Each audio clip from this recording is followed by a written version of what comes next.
Okay, this bot looks cool.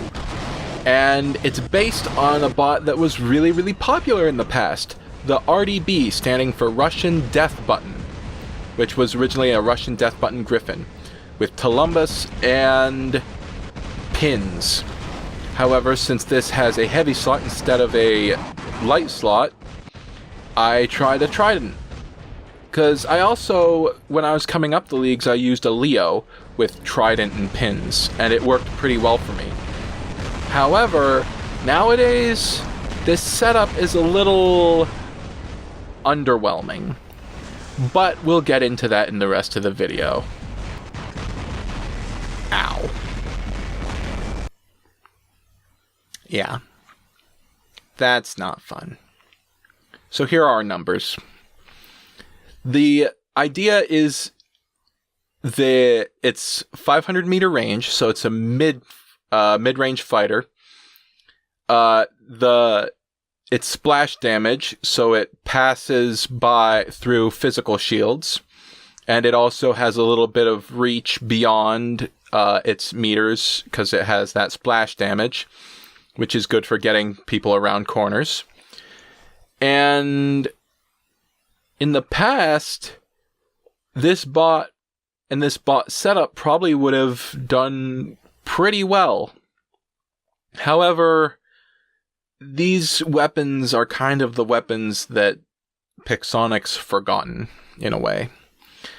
Because the Tulumbus is one thing.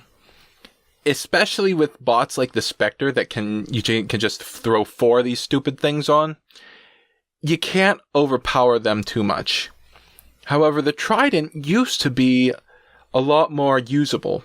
However, today, compared to everything else, it's very underwhelming.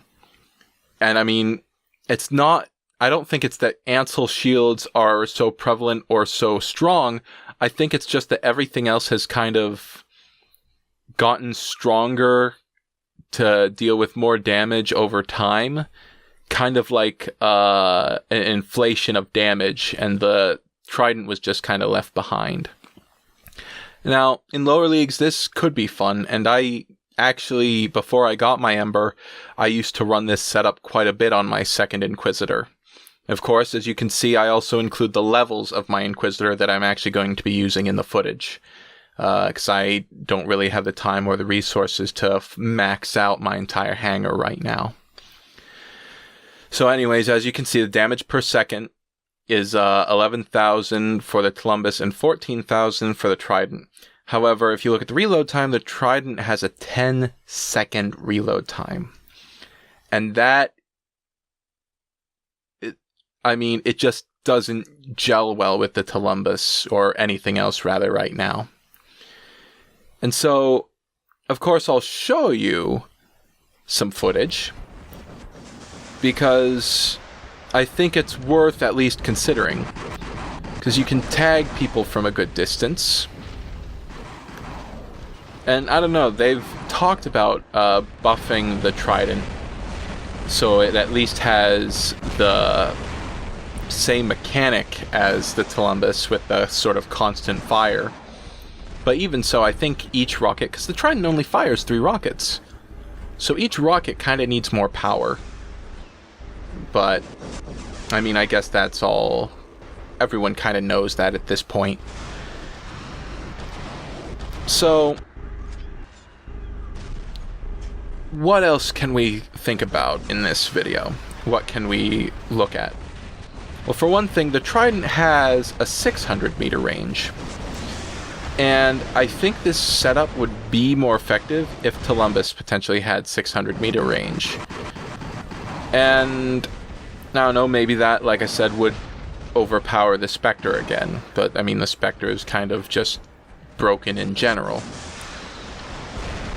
So, I'm trying to reach around with this, as you can see.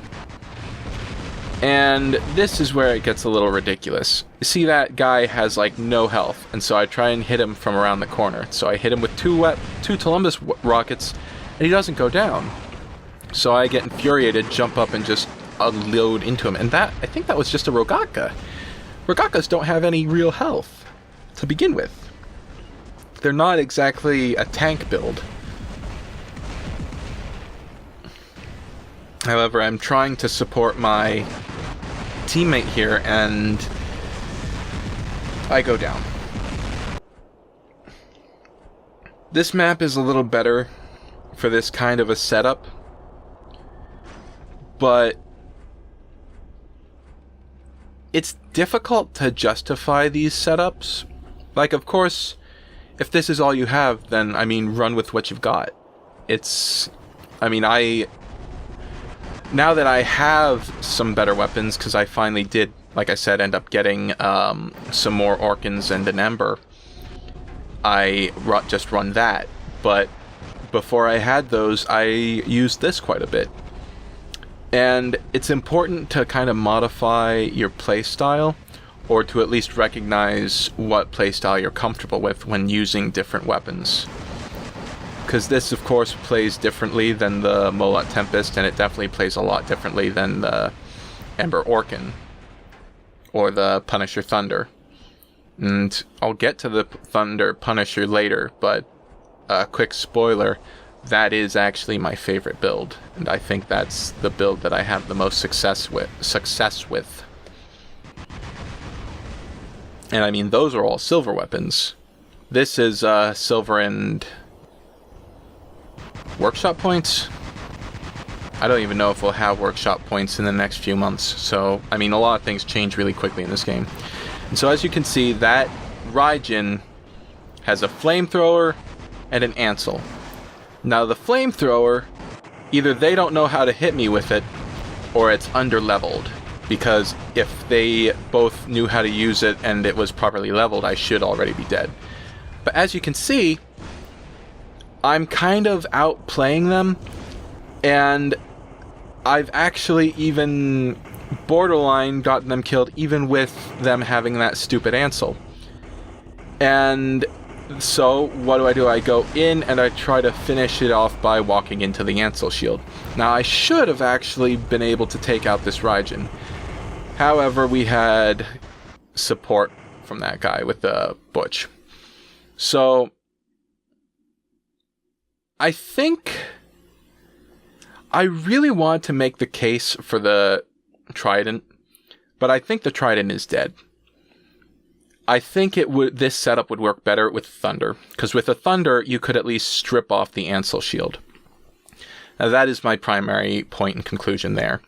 But this is supposed to be another map-specific little tutorial type thing showing how to get up to a higher point up on this map.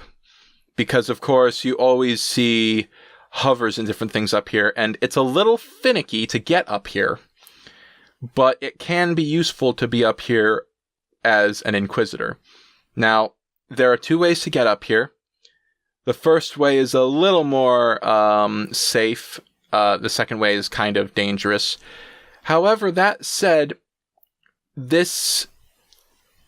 using this technique with the Inquisitor, you'll see some of these clips are actually sped up, because the Inquisitor moves very, like, it's not a fast robot.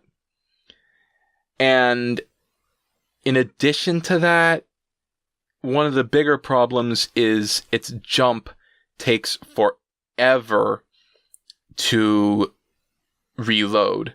Like, once you land, you have your 5 seconds of stealth, and that's great and all. But then in addition to that, you have 20 seconds of cooldown.